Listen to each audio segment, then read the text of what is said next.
Holy cow, folks, how are you today? You're not going to believe these things are going to make it so you can retire here from the Washington Post and a lot of other places, Washington Examiner, and this one comes from investing.com. I'm Matt Price. I am your real estate broker and I am your auctioneer. I have been doing auctioneering and estate tag sales for going on 20 years now. And every year, these things pop up. And let me tell you, it's not these. Let me say this. Your journalism folks aren't doing any kind of true journalism because as an auctioneer, you have to keep these books on hand because it goes through and everything there is about this. Um, you got liquidating assets. I mean, it's the things that we see on a regular basis that comes through our auction gallery or comes through our online stuff versus what is in the media is completely nuts. So let's go through several different things and I'll explain to you why it really doesn't have any kind of bearing on what's happening today. Okay, so the first thing that investing.com has on their article about the most valuable collector's items in history is melt glass Easter eggs. These are these little white eggs that had, hand painted and stuff like that, sort of like a low end Fabergé egg, those kind of things. It says in America, the first known artificial Easter eggs were milk glassed, opaque, hand blown eggs. Basically, the same color as a lot of your Fire King or any of those other opalescent type of things. Um, the milk glass eggs had a practical side, and you could use them to spur a hen to produce real eggs. Well, yeah, but that's okay. But they say that you could get as much as $25 for them. I'm going to tell you that I can put them into a big box lot and I still would only get about $5 for them. So I don't know where they're getting their prices because from what I've seen, nah. Lines Brothers not two doors, Tudor dollhouse. Uh, Tri-Ang Company came out with this beautiful dollhouse that was old German construction. Some of them were Swiss, some of them were German, some of them were, middle of the century uh, European type of houses, and these were absolutely gorgeous houses. But they have a price on them of worth today of $5,700. Yes, some of them may be up to maybe $1,000 to $200, $1,000 to $2,000, but those are the ones that are in absolute mint condition. I mean, you just took it out of the box, put it back in the box, closed the box, taped it, sealed it, took all the air out of it, and that's it. The rest of them are going to be anywhere from their about their original price, $100 to $200, and in some cases $500. So don't believe them when they say that these are the most popular things. Overseas, they may.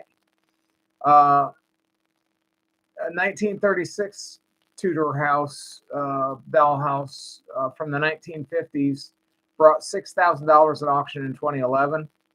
But that is an exception. That's not the rule.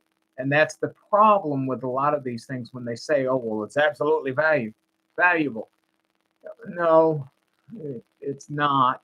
And we'll talk more about it. Now, I could tell you that there's one thing that I have not seen, and it's probably the reason why it is definitely something that's on the high mark, and that is the Siamese Rubik's Cube, or the Siamese Mate Rubik's Cube. And it's one of the strangest and most difficult Rubik's Cubes to solve because you're not having to solve just one or two things, you're having to solve the entire thing, including the Siamese part of it. It was developed by Tony Fisher in 1982, and the creation contains two Rubik's Cubes that have been attached at an angle. And basically, if you take the squares out of one side of the Rubik's Cube and then you put another cube on it, you won. You got the Siamese cube. The double cubes overlap, and the side on which they are attached cannot be solved, but the other sides have to be solved. They've got a price point on them. They said it originally at $4. I have yet to see a Rubik's Cube back in my day that was put out there that was brand new for less than $10, because my mother wouldn't pay for it, only because it was too expensive. And they say it's worth today $100 to $125, but if it's new in the package, it will easily go to about $200 to $250.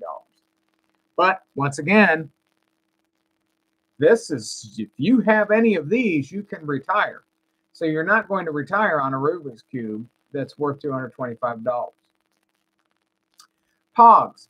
Pogs are those little obsessive things that go on the back of a phone.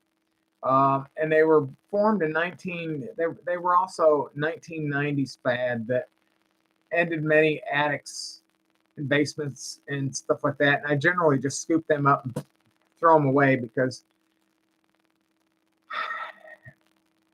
there's just so many of them, and not, you can tell when people start banging on your windows and doors that they want something or they're looking for something. I've got a list of things that people are looking for, such as metallurgy equipment and forges and stuff like that. Pogs was a drink called passion fruit orange guava. And the cap of the juice bottles were free, but the people came up with a game based on them. And they say that they're worth $10 today for a large collection of them. I say you could find most of the Pogs that I find at the bottom of a trash can. Tamagotchi, Tamagotchi Plus Color. Now, the funny thing about the Tamagotchis was everybody was, at the same time as the Beanie Baby craze, they had these little Tamagotchis where you had to hit the button in order to feed them, and you had to hit and once they died, then the thing was done for. It was dead. You had to throw the whole thing away. The Tamagotchi Plus Color was the first ever Tamagotchi, to come with a color LCD screen, and the early release of the toy was held in 2008 in Japan, and fans were able to purchase the Tamagotchi Plus Color a week before its actual release. And the shell of the Tamagotchi was bigger than the other versions, and it came in 11 colors.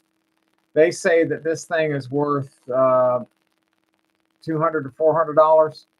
I've yet to see one where I had to give it away. So again, I don't know where they're getting these prices. You're not going to retire on something that gets thrown in the can. The original Titanic T-shirt, which has Leonardo DiCaprio and I think it was Rose McGowan. Was it Rose McGowan? I can't remember. On the front with the Titanic steaming across. They're saying it's worth $150, but you can pick them up in Spencer's for about $6, $7, $8, $9, $10. Only because with a T-shirt like that, if it gets popular, then it gets re-released, and then it gets re-released, and then it gets re-released, and then pretty soon it has no value. It was a classic movie, and it did pretty good at the box office, $2.02 billion. But the thing, or $2.2 billion, I'm sorry. But the mystery of it is not really a mystery anymore, because now we have people who are going down and seeing it, that kind of tourism. But the shirt says it's worth $150. You can find it probably at a thrift store for $3 or $4. Here's my favorite. Now, this is one of those things where people say, oh, if you have this, you are definitely going to be able to retire because, oh, it's worth so much money. Well, let me tell you. Okay, are you ready? You're going to love it. They're worth 50 cents a piece at the thrift store. And they have so many of them that it's absolutely ridiculous. And back when my dog was alive, I would give them to her, and she would just sit there and flip them around and flap them, and then she would take the eyes out because dogs don't like dark eyes in these things. This is a Beanie Babies Patty the Platypus. I have 4 of them out in the can outside because these things are what we use in order to do leadership development with all the other people with our scouting unit. They hate them. They hate tossing them stupid little Beanie Babies because they can't get a grip on them, which is the whole purpose of the game. But they say that this one, the original price was $5 to $10. It's worth today $9,000. I'm telling you right now, it's worth 50 cents. Let's see if it says anything that's a differentiator, because commonly they won't tell you what the differentiators are. It says if you ever own Beanie Babies, then chances are that you've looked through their old collection to try to spot something of value. And if you own Patty the Platypus, you're in luck. These Beanie Babies are worth up to $9,000, and Plush Collector described them as the rarest Beanie Babies out there. Of course, they say that about every single Beanie Baby.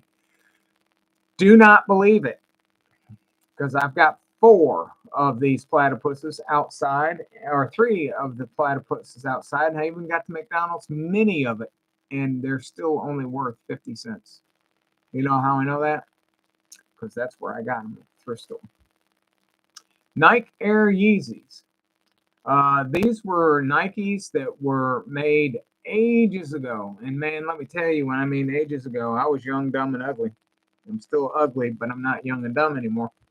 The shoe has surfaced for sale a few times, always for a very high price. And it's Air Yeezy 1, the first signature Kanye West and Nike collaborations. A rare pair in a New York consignment store was put up for sale on eBay 6 years ago for $65,000, and they didn't sell the shoe.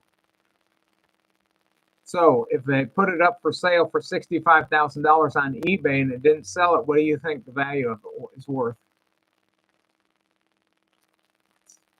0.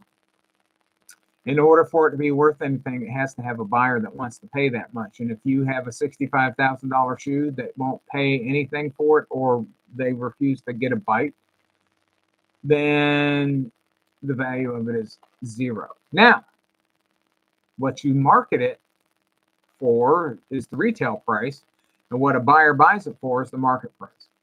So since it didn't get sale, of course, investing.com says the Nike Air Yeezy 1 is worth $100,000. Not.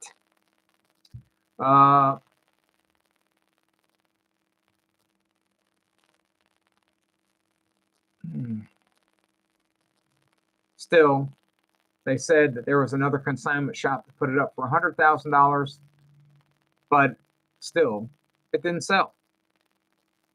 So, still worth. Now, you may think that the value is a little bit higher than that. You may think that the value is a little bit lower than that. I've seen Nikes go for $700 a pair, all the way up to $10,000 a pair. But when they sit there and they say that something is perspective, that's why you have to be careful to not fall into the trap of, oh, look, I have this remote control for my Roku. It's worth $1 million. Well, no. I picked this up at a thrift store with Roku for $6. So it's worth $6. All right. Vintage champion Chicago Bulls red jersey. The original price is $20 to $30. I'd like to know where they were shopping, because every single jersey at the time, whether it was the Chicago Bulls, Carolina Hurricanes, or anybody else like that, was $100. And now they say today it's worth $60. You're going to hear me say this over and over and over again until finally you turn me off. You're going to retire on $60. Dennis Rodman is a legend with his career. They're talking about this 1990s era championship Bulls jersey on sale on Worth Point for $60. Yeah. And then they go on and say other jerseys sell for $100 to $150. I can tell you that other jerseys and whatnot, they probably didn't belong to Dennis Rodman. They actually probably belonged to somebody else who was really more popular.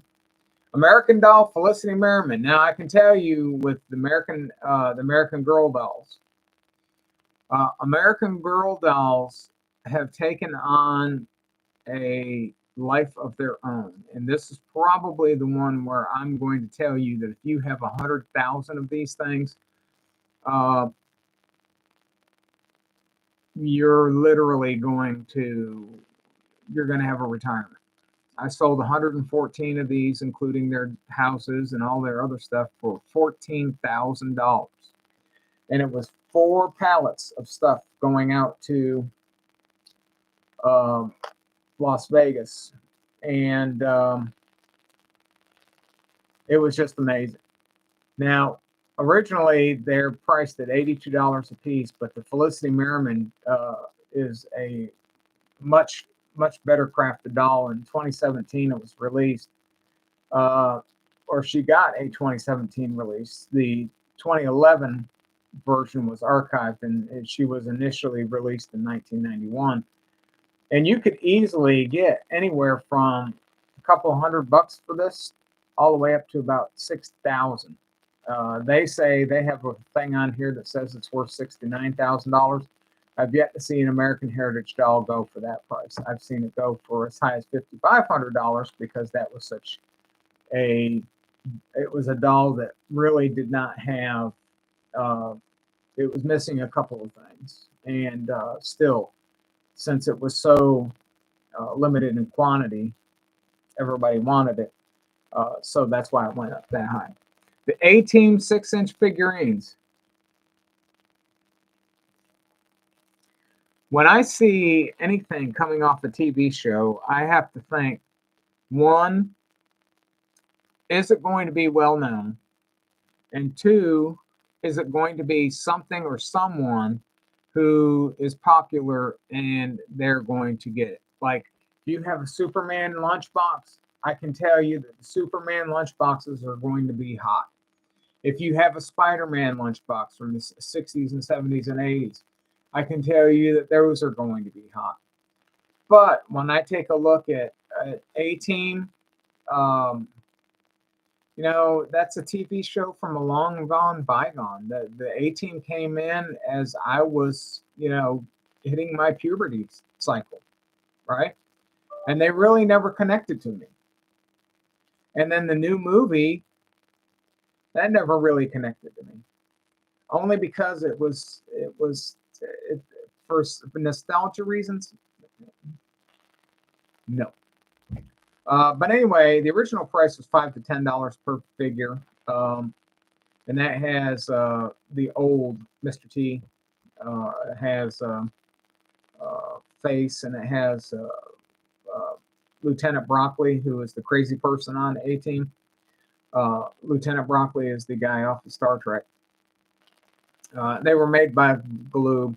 They're sitting here saying that they're worth $40 to $150 per action figure. I don't see it on a regular basis. Usually we pile them in with a bunch of other toys and sell them out the door. Now, there are some people out there who will buy those kind of toys if they're brand new in the packages isn't folded or damaged or anything else, because they're just avid collectors. However, when they get to the point where they've passed away, again, their $100 is probably going to be worth about $6 when they get all said and done. Nancy Drew lunchbox and thermoses. This is going back to when Superman, Spider-Man had a lunchbox. This is a plastic one. And Nancy Drew has been around for God knows how long. The new TV show is actually pretty good. I have to say this. But ages ago, they had a lunchbox that would go out there, and they're saying the original price of the lunchbox was $1. Where were these people? Lunchboxes of that time and era that were, especially with plastic, were, like $3. Now, if you had a tin one, they were cheaper. And why were they cheaper? Well, that's because at the time tin was still, there, and plastic was such a new thing. So anyway, with the thermoses and other memorabilia that were sold, you have to understand that uh, the thermoses and whatnot that they had in those things had a glass pack inside, and if you dropped the thermos, you shattered the glass pack, and then it was all over for that particular uh, item. Um, they're saying that this particular piece is worth $100. I would say if you have a person who is a active collector, that may be true. But again, you're not going to retire on that at all. So if you get a chance and you can get this verified by someone, and what I mean by verified is you actually seen somebody standing next to this person and can verify that this is the dress that this person was wearing, you could probably get $5.6 million for it. However, chances are you're not going to retire on it because there was only one. And this is Marilyn Monroe's white dress. And in the movie 7-Year Itch, actress and icon Marilyn Monroe wore this white dress, and the dress was created by William Travaglia, and I think I said it right. And it was worn in one of her 1955 movie's most famous scenes. 9 times out of 10, you're not going to find it, and you're not going to retire off it. So you can go hunt it down, and you can say, oh, well, this dress was worn by, here's my favorite, every single house or every single place that there was from, I mean,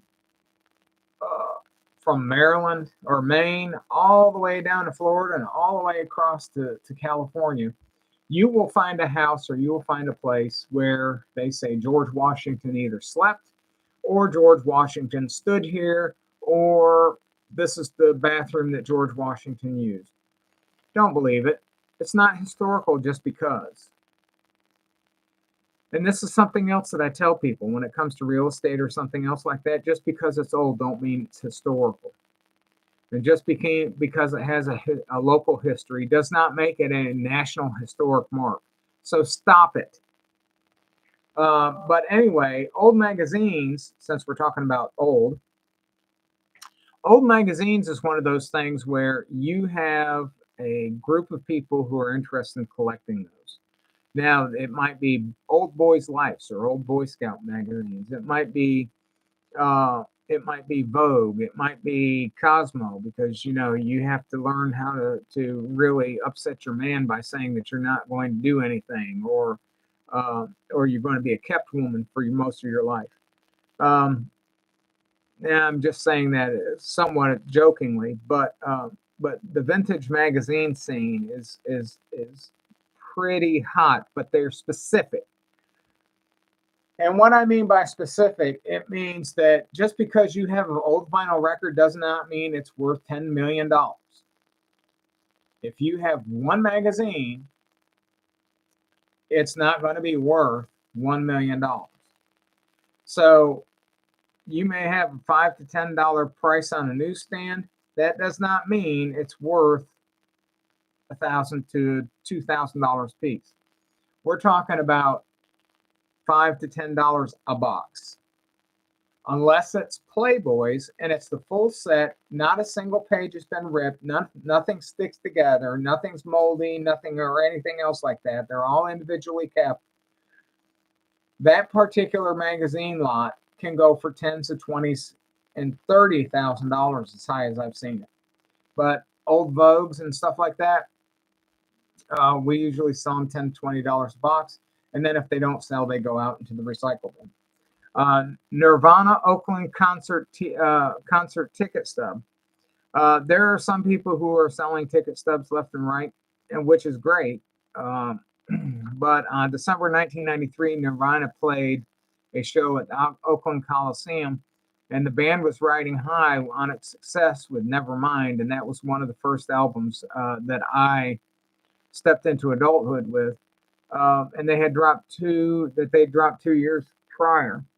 Uh, and the band formed in Washington in the late 1980s, and the late icon Kurt Cobain took his life, unfortunately, because he was super talented. The original ticket price for that particular concert was $26, and if you value it today with all the taxes and fees and all the other garbage stuff that Ticketmaster adds to it, it's $125, and that's what it says it's worth today. So once again, you're not going to retire. Antique trunks.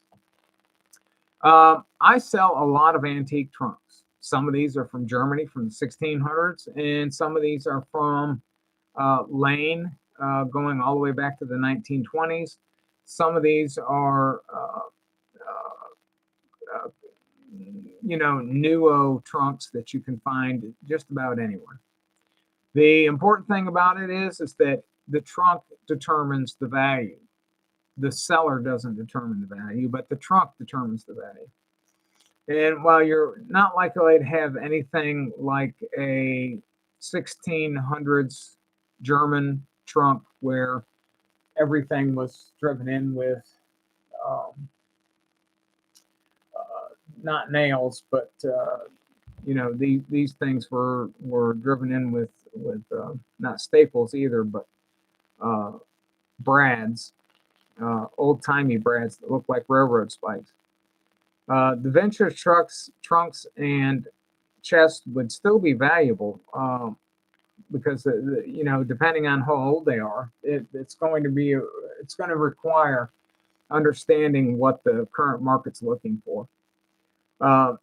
Some of them are looking for intricate floral designs. Some of them are looking for more manly designs. But you can get trunks that may have a value of up to maybe $6,000 to $7,000, and you'll have an exception every once in a while, especially if George Washington slept in it. The original Sony Walkman. Now, I don't know where they get their prices for this, but the original Sony Walkman that I had was $34, and I bought it at a place called Nichols Department Store that was up in Western New York. And it had cassette tape in it, and now you can get them at the thrift store for about $5 or $6. They're saying now that you could pick them up for $951, but I doubt that. I doubt that you're going to find one new in the package, is mint and still works. Only because the issues with time and technology and moisture and stuff like that kills the product if it is. But if it is good and it still works and everything else, then maybe you're talking about maybe $300. But like I said, you're not going to retire on $300. 70s Boy Scouts memorabilia. Hold on one second.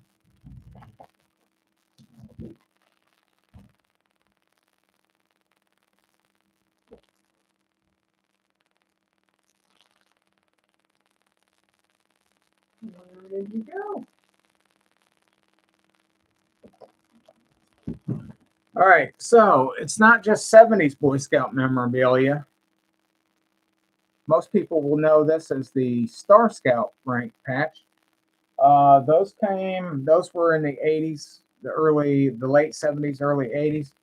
A lot of the 70s memorabilia is still out there. A lot of the Fatback Eagles. When I mean flatback Eagles, I mean these are the Eagle Scout rank pins that the eagle had a flat back, so it would lay on the uniform properly, or it would lay on a business suit properly. A lot of that stuff is still very, very, very valuable. I'm getting ready to list 1910s of patches that go from the 1940s all the way up to last week. And I've put a couple of bags out there for $1, and it was almost like people having their arm. I mean, they were literally tearing the arms off of people and beating them with their own hands in order to get to these things. So the 1970s stuff and whatnot is still cracking it out of the ballpark. I've got some Boy Scout magazines and stuff like that. So it's not just one thing where people are after just the one box. They're after everything. Uh, some because that reminds them of them, and some to give it to their kids, which is fine. But the 1970s flatback Eagle is worth over $250, whereas the patches and stuff go for about $5 a bag, $6 a bag. And some of the most popular patches now are going over $1,200 a set. And that is a set that is specifically crafted for a specific thing. And it's not just a bunch of patches that you get from an event that but these are specifically crafted. National Jamboree stuff. I used to have a National Jamboree patch that was worth $1,900 at one point in time. Now it's worth $2.50. So you have to understand that patches and stuff like that is going to depend on demand. And as the old scouters pass on, the value goes down. So there you go. Old Dungeons and Dragons toys. The only thing that I have seen that has held its value as far as Dungeons and Dragons are concerned are the old board games if they're still in top quality, top condition. Some of the, and some of the funny things about it is that you have people who think that the characters by Galoob have held their value. Not so much. And what I mean by not so much is some of those are just, it's like the Lord of the Rings stuff. Once the movies come out, everybody rushed out and bought a bunch of stuff that was mass produced. And now that it's mass produced, it's still sitting there. It's almost like He-Man and She-Ra and all those others. Dungeons and Dragons was created in the mid 1970s as a game. And those games continue on today, and there was a movie put out about it, but the toys did not move in price. So if you see them for $1 or $2 and you see them at an auction, they'll be for $1 or $2. Old Fisher Price toys. I can tell you right now that some of the old Fisher Price toys are worth a mint. And here is the difference. I had an old Fisher Price dog where Jalopy, with a little head of the clown, would do this as it was going down and you were dragging it along. Though that was worth $10. I'm going to be straight with you. Now, if you have the old Fisher Price camera that would record on a VHS, not a VHS tape, but a regular cassette tape, that can go for as much as $30,000. And the reason is because Fisher Price made a boo-boo, and they put broadcast quality stuff into that camera, which could be filtered to, I could use one of those cameras as my webcam. And it is an outstanding piece of hardware. But most of the Fisher Price stuff from $5 to $50 is now worth $500 to $500, except for the rare exceptions where it's a boo-boo. Dion Quintuplets calendar, quintuplets, $5 to $50, $35 to $45. I can tell you that I have seen one and it went for $5 or $7.50 if you wanted to. Rolex Daytona stainless steel. I've got a lot of people who come walking in saying, here's a Rolex. What do you think it's worth? And I take a look at it, and there's 4 factors that I look at that tell me if it's a real Rolex or not. And then I'll hand it back to them and say it's worth nothing, or it's worth, it might be worth some money. We won't know until we put it up for auction. And the reason is because you have many different styles of Rolex, but you have many different people who think that they've got a Rolex. Just because it has Rolex don't mean it's real. But the Rolex Daytona stainless steel watch Original price was $13,150, and today you could probably get $7,500 to $13,000 for it, depending on the condition. It's like I said, you're not going to retire. Vintage camper vans. A lot of you people know the old Volkswagen Bug minivans. Those were outstanding, but what if you took a Volkswagen Bug and put it on top of the minivan and called it a camper? Volkswagen did that. They are so limited in where you can find them. However, the parts and whatnot for them are so difficult to find that that's what's keeping the value down. Driving something cartoonish, believe it or not, has made a comeback. If you've ever seen the Carolina squatting trucks that go across like this, like a dog squat, scraping its butt across the carpet, you got it. But anyway, originally the price of these minivans were about $1,000 to $5,000, depending on the options. If you wanted air conditioning, you just rolled down the window. But today they're worth about $6,000 to a little under $7,500. My 1976 Chevy Love truck had more value to it than that because it had a inline 4-cylinder Isuzu. The Thor Pez dispenser, not from the movies. The Thor Pez dispenser from the 1970s, you could find for $1 to $5 at a thrift store. It's just a big head with wings coming out of it. Those were antlers. You could find them anywhere from $10 to $20 as far as that's concerned. The maximum that I've seen one of those go for is $5. Glidden pottery, if you can find it, outstanding. If you can't find Glidden pottery, don't worry about it. Only because, well, Glidden pottery in itself is not that popular. And some of the other potteries that you see, like Seagrove or what do you call it? You got Seagrove and you got some other stuff. I want to say McCoy. The overall pottery market has gone down significantly. So a $1,200 piece of pottery that you bought ages ago is probably not worth the $1,200 anymore. So let's wrap this up. I've been sitting here scrolling what they say.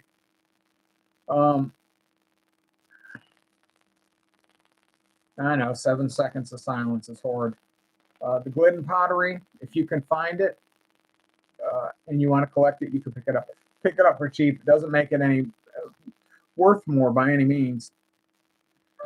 Gremlins puppet prop. If you can find one of the original puppet props from the movie, it's worth anywhere from $50 to $100. They say here that it's $3,000, but most of the props are not for sale.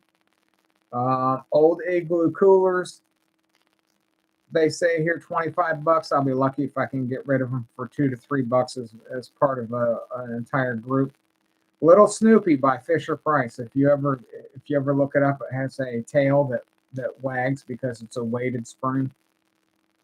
They say it's worth $20 to $50. I've rarely seen one go for more than $10 to $15. Happy Days lunchbox. Once again, it's part of that part of Gen X's.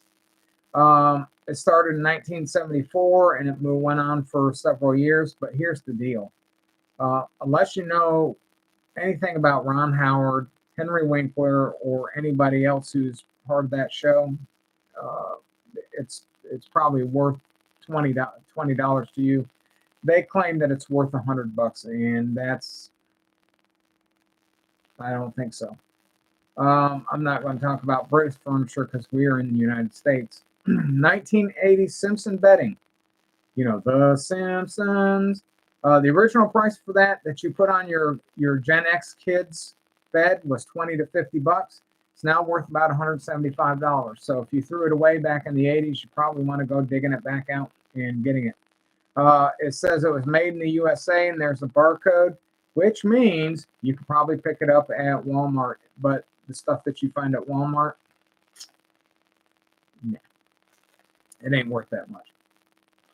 Dukes of Hazzard lunchbox. Again, that was a tin box with a plastic thermos. You can pick those up for the original price was 10 to 20 bucks, and you can pick them up usually for about 50 to $75 in a good thrift store or consignment store. They say that it's worth $300. Sorry, at auction, I'm not going to get $300 for it.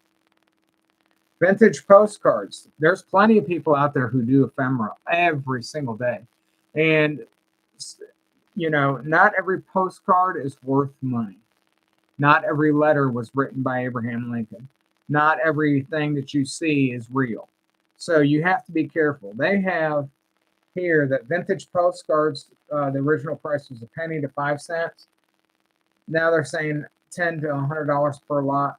Well, a lot to me of postcards are going to be anything that's not verified goes into a truck, and we will deliver the truck and uncouple it in your driveway because that's how much paper there is.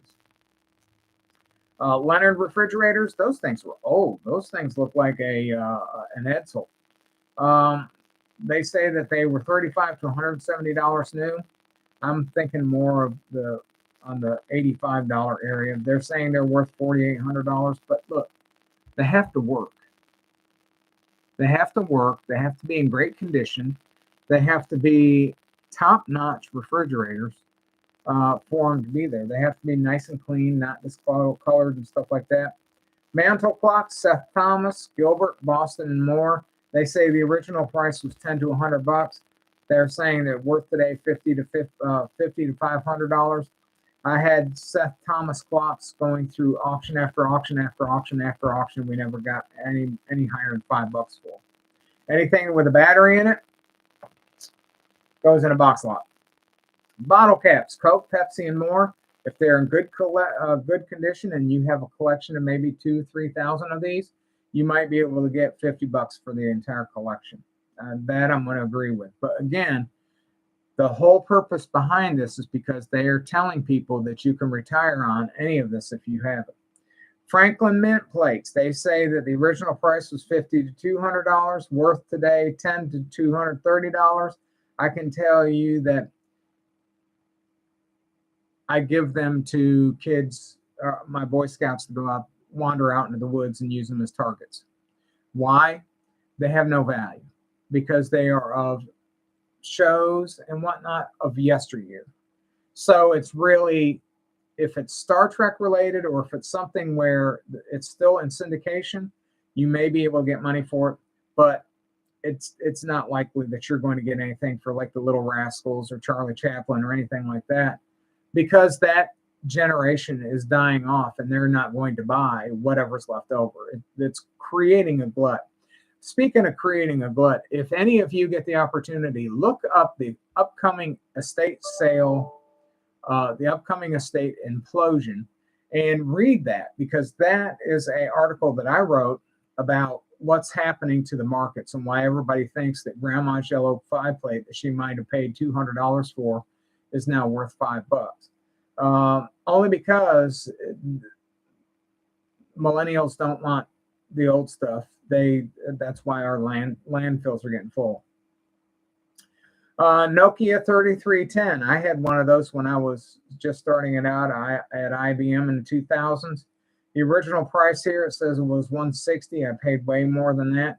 And it's worth today $80 to $110. I bet you a dime to a donut that is worth less than that. Retro tea chests. You could pick up retro tea chests at your local consignment furniture store from anywhere from $50 to $75. They say this here that they're worth $1,000. See what I'm saying? You're not going to retire on any of the stuff. Salesman sample calendars. They say they're $10 to $400. I'm lucky if I put them all in a box lot of 12, I get like a $5 bid. Sex Pistols and God Save the Queen record, $15,000. Now this is where I'm talking about. If you have vinyl that might be Burl Ives, Christmas, or something like that, it's not going to be worth that much money. But if you have the Sex Pistols or the Beatles or AC/DC in new mint that has not been a repro or repress, you've got some bang there. And finally, Fantastic World of Hanna-Barbera Lunchbox. This was one of those things where it was very selective if you liked it or not, because you either liked Fred Flintstone or you didn't. You could pick them up for $5 to $10, depending if they're plastic or tin, like I said before, and they're worth today maybe 50, maybe $60. This says that they're worth $130, but that's stretching it a lot. And Hummels. A lot of people ask me about Hummels, and I knew that I said that was going to be the last one. Hummel figurines. The market has changed on the Hummel figurines to the point of what used to be $120 is now worth $40. I put an entire collection of Hummel figurines. There was only 3 that got over $100. So with the Hummel figurines, it's best to keep them if you have 5 or 6.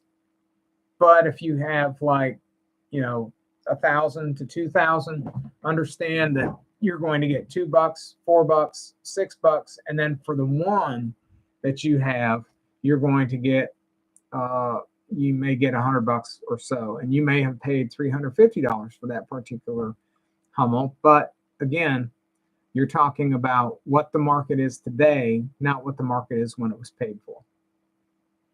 Anyway, folks, if you have any questions, if you have any comments, like, subscribe, comment, send me an email, smoke signals. I even do Morse code. Have a great weekend, and don't forget, just because you see it in a newspaper and it says it's worth a mint does not mean it's worth anything. Because remember, newspapers were collected too, and they are worth their value in keeping the fireplace lit. Have a great weekend. Call me if you need me, 919-614-6288. Talk to you soon.